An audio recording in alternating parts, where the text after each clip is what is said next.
Everbright was a kingdom full of magic. Sunbeams danced on emerald hills. Sparkling rivers flowed through fields of golden wheat. Colorful birds sang sweet songs in the air. It was a place where happiness bloomed like the flowers in its meadows. King Rowan ruled Everbright with kindness. He was brave and strong, always ready to protect his people. Queen Willow stood by his side. She had a heart full of love and a mind sharp as a diamond. Together they kept their kingdom safe and filled with joy. The people of Everbright loved their rulers. They were happy to work hard and help each other. Children played merrily in the streets, their laughter echoing through the kingdom. It was a time of peace and prosperity in Everbright, a testament to the love and wisdom of their king and queen. King Rowan was tall and strong. He had a kind smile and a twinkle in his eye. He loved to ride his horse through the fields, his red cape billowing in the wind. He always had time for his people, listening to their problems and helping them find solutions. Queen Willow was petite and graceful. Her long, flowing hair shone like spun gold. She had a gentle touch and a way of making everyone feel loved. She spent her days tending to her garden where flowers bloomed in every color imaginable. One sunny afternoon, as King Rowan practiced his swordsmanship in the courtyard, Queen Willow approached him, her face etched with concern. She held out a scroll, its seal broken, a look of worry in her bright blue eyes. "My love," she began, her voice soft yet laced with urgency, "we have received troubling news." The scroll bore news of a strange sickness.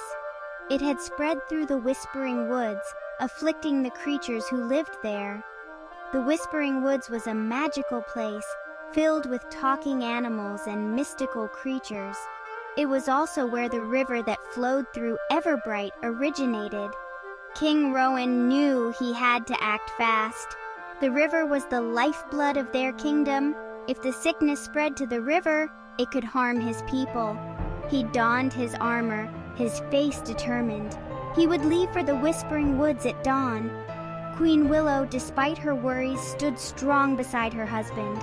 She knew her place was with her king, facing any danger together. She gathered herbs and potions, her knowledge of medicine unparalleled, preparing for any ailment they might encounter. That night, King Rowan and Queen Willow held each other close. The fate of Everbright rested on their shoulders. They knew the journey ahead would be perilous, but they faced it together, their love for their kingdom and each other stronger than any fear. As dawn broke, King Rowan and Queen Willow, accompanied by a small band of trusted knights, set off towards the Whispering Woods. The journey was long and arduous. Thorny bushes tore at their clothes, and the forest floor was littered with fallen branches. They encountered talking animals, their voices weak, their usually vibrant fur lackluster and dull. The creatures were too sick to even speak, collapsing from exhaustion. Queen Willow immediately set to work, her gentle hands examining the afflicted animals. Days turned into nights, and still the mystery of the sickness deepened.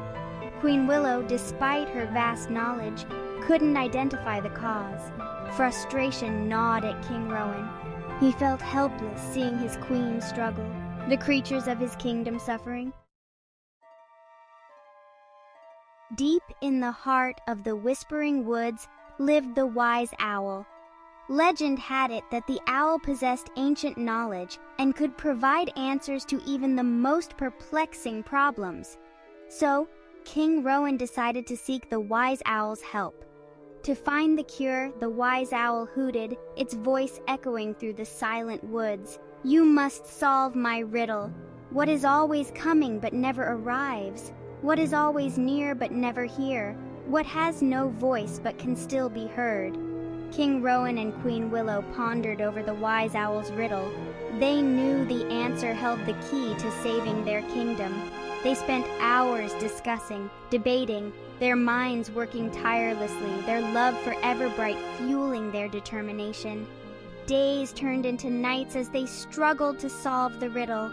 The weight of their kingdom's well-being pressed down on them. The king and queen refused to give up, their resolve strengthened by their shared responsibility and love for their people.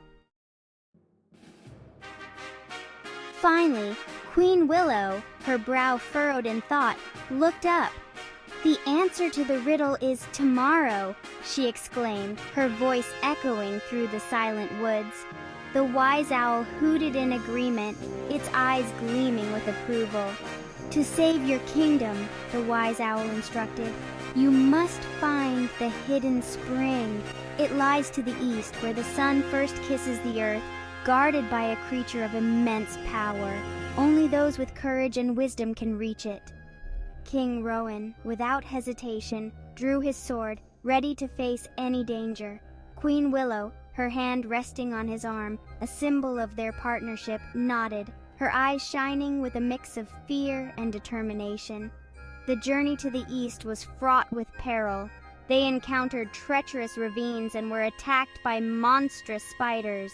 But King Rowan, with his strength and courage, and Queen Willow, with her quick thinking and knowledge of the forest, overcame every obstacle.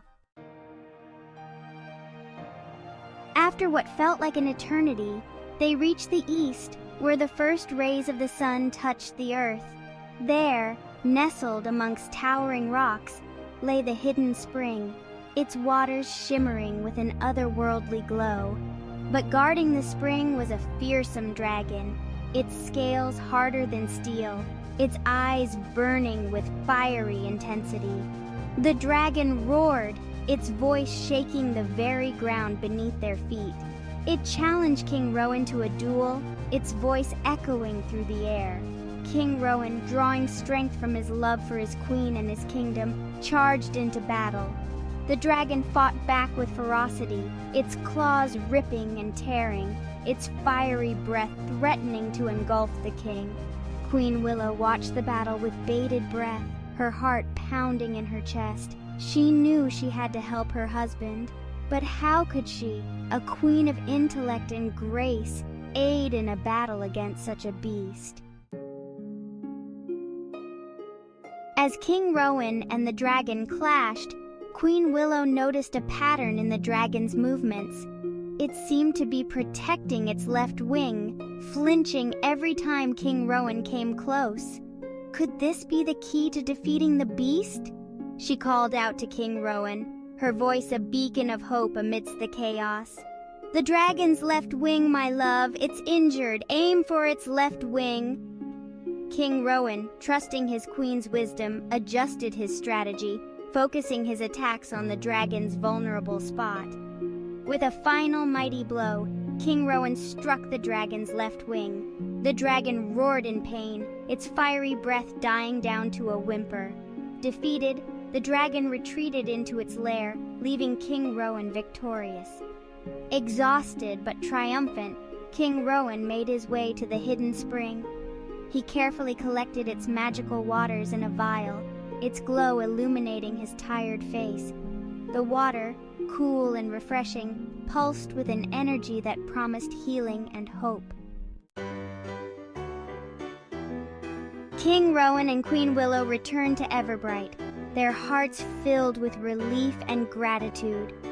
Queen Willow worked tirelessly, using the magical water from the hidden spring to heal the sick animals and restore the river to its former glory. The people of Everbright rejoiced at their king and queen's return. They cheered, their voices echoing through the streets, their faces lit up with joy and relief. The kingdom, once shrouded in worry, was now bathed in the warm glow of celebration. A grand feast was held in honor of their brave rulers. Music filled the air, and people danced in the streets. The king and queen, their hands clasped together, smiled down at their people, their hearts brimming with love and gratitude. The tale of King Rowan and Queen Willow's adventure became a legend in Everbright. It was a story told and retold, reminding everyone of the importance of courage, wisdom, and above all, the unbreakable bond between two hearts united by love and duty. King Rowan and Queen Willow continued to rule Everbright with love and wisdom, their bond strengthened by their shared experience. They faced every challenge together, their love for their kingdom and each other guiding their every decision. And so the Kingdom of Everbright prospered, its people living in peace and harmony, forever grateful for the courage and wisdom of their beloved king and queen. The memory of their adventure served as a constant reminder that love and unity could overcome even the most daunting obstacles.